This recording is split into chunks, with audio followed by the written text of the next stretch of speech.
Kenapa sih kita sulit move on? Inilah penjelasannya menurut Islam dan psikologi. Teman-teman, pernah nggak sih kamu susah banget ngelupain seseorang? Padahal udah lama putus, udah nggak komunikasi lagi. Tapi kenapa ya? Bayangannya masih aja ada terus. Yuk kita bahas dari sudut pandang Islam dan psikologi. Nah, teman-teman semuanya, dari sudut pandang psikologi, ketika kita sulit melupakan seorang yang bahkan udah lama nggak komunikasi, yang pertama adalah keterikatan emosional atau emotion attachment. Saat menjalani hubungan, otak menghasilkan hormon seperti dopamin dan oksitosin. Nah, hormon ini bikin kita merasa nyaman dan bahagia, sehingga kita sulit untuk melupakan walaupun sudah lama. Efeknya, kita jadi ketagihan dengan kebersamaan itu. Ya, mirip seperti kecanduan gitu ya. Nah, yang kedua, kenapa kita sulit move on dari orang yang dulu pernah bersama padahal udah lama gak komunikasi? Yang kedua adalah kenangan positif yang diromantisasi. Kita cenderung mengingat yang indah-indah dan lupa masalah-masalah yang terjadi sama dia. Ini membuat kita merasa kehilangan sesuatu yang sempurna, padahal gak selalu begitu. Gak sesempurna itu, gak semulus itu ketika bersama. Tapi ya begitu, yang kita ingat adalah yang indah-indahnya. Sementara yang gak indahnya kita gak ingat gitu. Yang ketiga, belum ada pengganti atau resolusi yang baru. Move on itu butuh proses closure. Kalau nggak ada penjelasan yang lebih jelas atau belum ada makna baru yang ditemukan, perasaan itu bisa nyangkut dengan begitu lama. Maka kalau kamu pengen cepat move on, cepetan tuh cari yang baru. Nah, sekarang kita lihat dari sudut pandang Islam ya. Sebagai catatan teman-teman, move on itu bukan hanya dari seseorang, kadang-kadang dari pekerjaan, dari lingkungan yang lama, dan barang-barang yang kita sukai gitu ya. Kayak mungkin handphone yang kita sukai tiba-tiba hilang gitu, sulit banget ngelupainnya dan lain sebagainya. Nah, dari sudut pandang Islam teman-teman sekalian, kenapa kita sulit melupakannya? Karena yang pertama adalah terlalu mencintai sesuatu yang kita sulit lupakan itu. Maka kata Rasulullah di dalam sebuah hadis dikatakan, cinta kepada dunia adalah pangkal semua kesalahan. Maka kita jangan terlalu cinta sama dunia, jangan terlalu cinta sama seseorang. Kalaupun kita cinta, cintai karena Allah gitu. Itu dalam Islam ya teman-teman sekalian.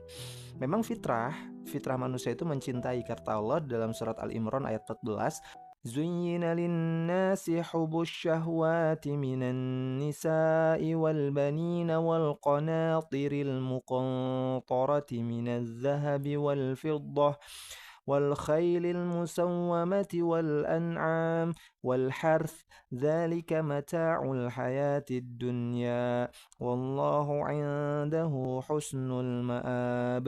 Itu kata Allah gitu. Kata Allah, dijadikanlah indah pada pandangan manusia itu kecintaan kepada siapa aja?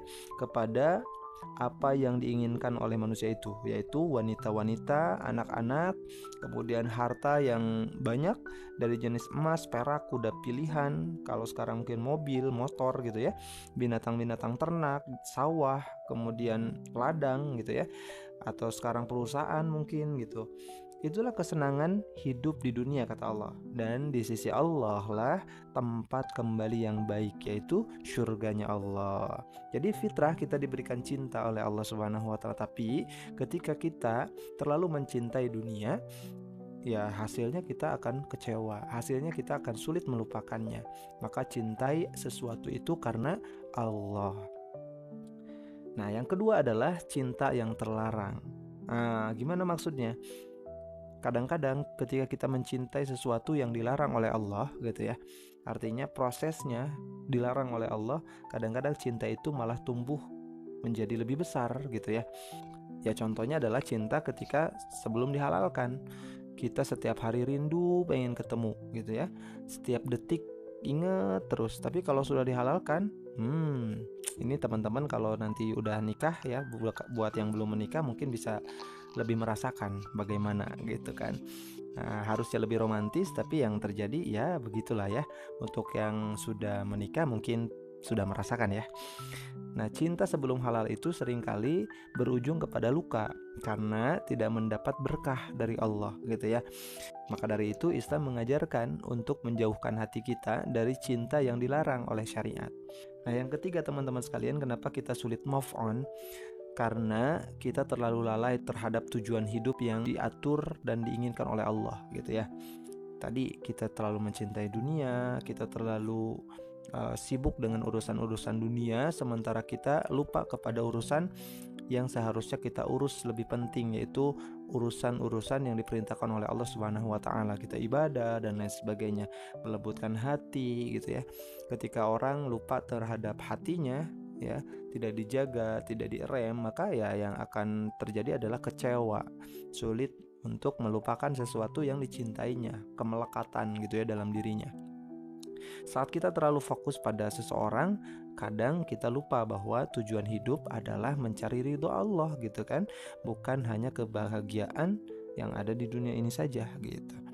Nah, teman-teman sekalian, masuk ke segmen yang ketiga, yaitu cara move on. Bagaimana sih kita supaya kita bisa move on, bisa menghilangkan sesuatu, atau bisa menghilangkan atau bisa melupakan sesuatu atau seseorang yang dulu sempat deket, dulu sempat kita miliki dan sekarang sudah hilang, bahkan sudah lama tapi sulit lupa. Bagaimana cara melupakannya menurut Islam dan psikologi? Dari pandangan psikologi teman-teman sekalian, yang pertama adalah menulis jurnal perasaan. Yang kedua, mencari aktivitas baru gitu ya. Jangan kita terjebak dengan aktivitas-aktivitas yang lama, yang justru dengan aktivitas itu malah bikin kuat ingatan kita terhadap orang yang ingin kita lupakan itu gitu ya, atau terhadap sesuatu yang kita ingin lupakan itu. Kemudian yang ketiga, berkonsultasi dengan psikolog itu boleh, atau dengan orang bijak gitu ya. Intinya cari teman untuk ngobrol gitu ya. Kemudian yang terakhir, berani memutus kontak atau detox emosi. Ini pentingnya teman-teman sekalian. Kita berani memutus sesuatu, boleh itu diblokir dan lain sebagainya, itu boleh kok gitu ya, demi kebaikan, nggak apa-apa gitu. Kemudian dari pandangan Islam teman-teman sekalian, yang pertama adalah perbanyak doa dan zikir, minta dilembutkan hati, minta dijaga oleh Allah dari perkara-perkara yang sia-sia di dunia ini ya. Yang kemudian yang kedua, perbanyak hal yang positif, apapun itu kegiatan-kegiatan yang positif gitu ya. Boleh kegiatan-kegiatan seperti bakti sosial, atau bikin konten dakwah, atau apapun ya yang teman-teman bisa, tapi hal positif lakukan itu gitu. Kemudian yang ketiganya, fokus memperbaiki diri kita atau self growth, karena hidup kita enggak hanya sampai di sini gitu ya. Hidup kita harus terus berjalan, diri kita harus terus berkarya, kita harus terus bermanfaat gitu ya. Kemudian yang terakhir ini adalah kita harus menyadari bahwa sesuatu yang terjadi itu adalah takdir Allah. Kita dipertemukan dengan orang itu takdir Allah, kita dipisahkan dari orang itu ya takdir Allah juga. Maka dalam Islam setiap pertemuan dan perpisahan adalah bagian dari takdir Allah. Nah, Allah menegaskan dalam Al-Quran, dalam surat Al-Baqarah ayat 216, kata Allah, boleh jadi kamu membenci sesuatu padahal itu baik bagimu. Kalau kita sudah menyadari bahwa itu adalah takdir Allah, kita akan menyadari bahwa apa yang kita cintai itu belum tentu bagus menurut Allah. Apa yang kita tidak sukai, apa yang kita benci, belum tentu itu jelek bagi Allah gitu ya. Maka kita akan lebih mudah untuk melupakan. Nah, teman-teman sekalian, move on itu bukan berarti melupakan, tapi merelakan. Bukan menghapus kenangan, tapi berdamai dengan takdir.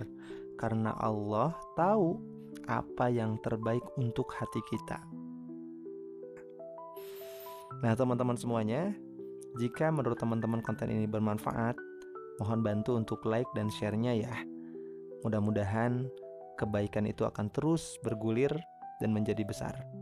Save juga untuk dibaca lagi, dan jangan lupa follow Instagram @gumilangagung.official dan subscribe YouTube @gumilangagung.official.